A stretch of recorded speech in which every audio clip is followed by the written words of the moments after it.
रावण को शूर्पणखा का धिक्कार।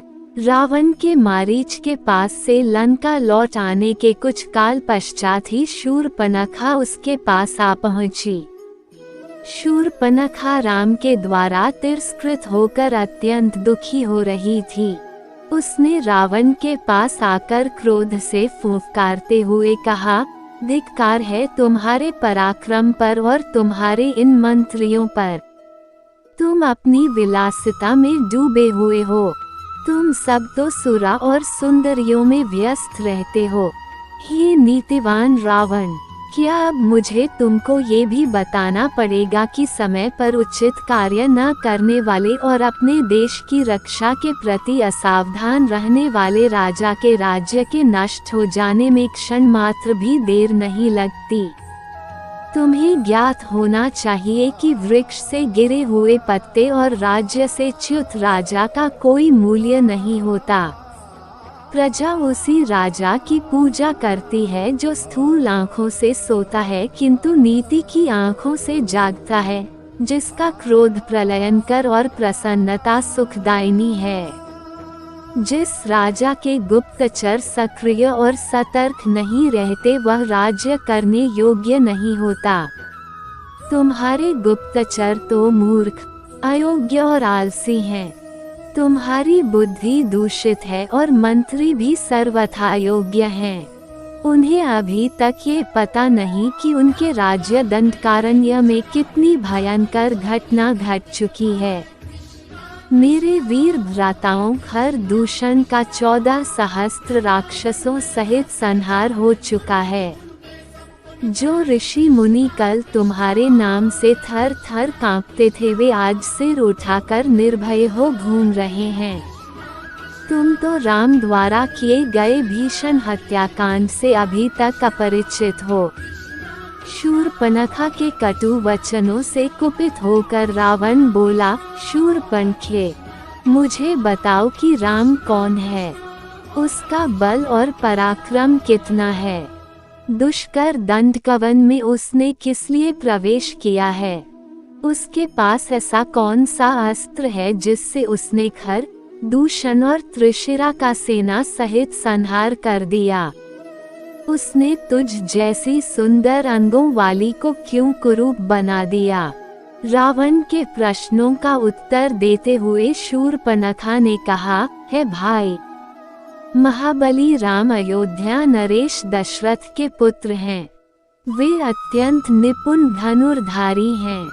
वे अकेले और पैदल थे तो भी उन्होंने मात्र 1.5 मुहूर्त 3 घड़ी में समस्त राक्षसों का संहार कर डाला। मैंने राम के बाणों की वर्षा से राक्षसों को मरते हुए तो देखा किंतु यह नहीं देख पाई कि कब राम ने धनुष खींचा और कब बाण छोड़ा। स्त्री होने के कारण राम ने मेरा वध नहीं किया और केवल अपमानित करके छोड़ दिया। राम के समान ही पराक्रमी उसका भाई लक्ष्मण और अत्यंत सुंदरी उसकी पत्नी सीता भी उसके साथ है।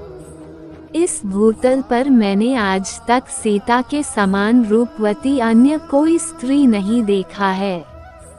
जब मैं सीता को तुम्हारी भार्या बनाने के लिए लाने के लिए उद्यत हुई तो लक्ष्मण ने मुझे कुरूप बना दिया।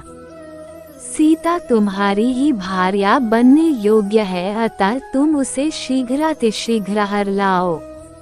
शूर्पणखा का कथन सुनने तथा अपने मंत्रियों से विचार विमर्श करने के पश्चात रावण ने सीता को हर लाने का निश्चय कर लिया।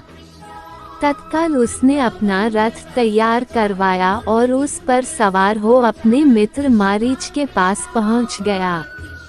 मारीच ने रावण का समुचित सत्कार करके पूछा, राजन, लंका में सब कुशल तो है ना? आप इतनी जल्दी पुनः कैसे लौट आए? रावण बोला, हे मारीच, क्रूर और मूर्ख राम ने अपने बल का आश्रय लेकर मेरे भाई खर और दूषण सेना सहित त्रिशिरा का वध कर दिया है। उसने मेरी बहन शूर्पणखा को भी कुरूप बना दिया है। तुम मेरे मित्र हो। मित्र ही संकट के समय मित्र की सहायता करता है। मैं जानता हूँ कि मेरे मित्रों और शुभचिंतकों में तुमसे बढ़कर बलवान, नीतिवान और मुझसे सच्चा स्नेह करने वाला और कोई नहीं है। अतः हे मारीच, मैं चाहता हूँ कि तुम रजत बिंदुओं वाला स्वर्ण मृग बनकर राम के आश्रम के सामने जाओ। तुम्हें देखकर सीता अवश्य राम लक्ष्मण को तुम्हें पकड़ने के लिए भेजेगी। उन दोनों के चले जाने पर मैं अकेली सीता का अपहरण करके ले जाऊंगा। राम को सीता का वियोग असह्य होगा और विरह की उस अवस्था में राम को मार डालना मेरे लिए कठिन नहीं होगा। रावण के वचन सुनकर मारीच बोला, हे लंकापति, जैसे कि मैं पहले भी कह चुका हूँ कि ऐसा करना तुम्हारे लिए उचित नहीं होगा। ये कार्य तुम्हारे जीवन के लिए काल बन जाएगा। आश्चर्य की बात है कि वेद शास्त्रों के ज्ञाता होते हुए भी तुम परस्त्री हरण जैसा भयंकर पाप करने जा रहे हो। तुम्हें ज्ञात होना चाहिए कि राम के क्रोध से तुम बच नहीं सकोगे। मारीच के इस उत्तर से क्रुद्ध हो हाथ में खड्ग लेकर रावण बोला, मारीच, मैं तुझे अपना मित्र समझकर तेरे पास आया था। तेरा अनर्गल प्रलाप सुनने के लिए नहीं।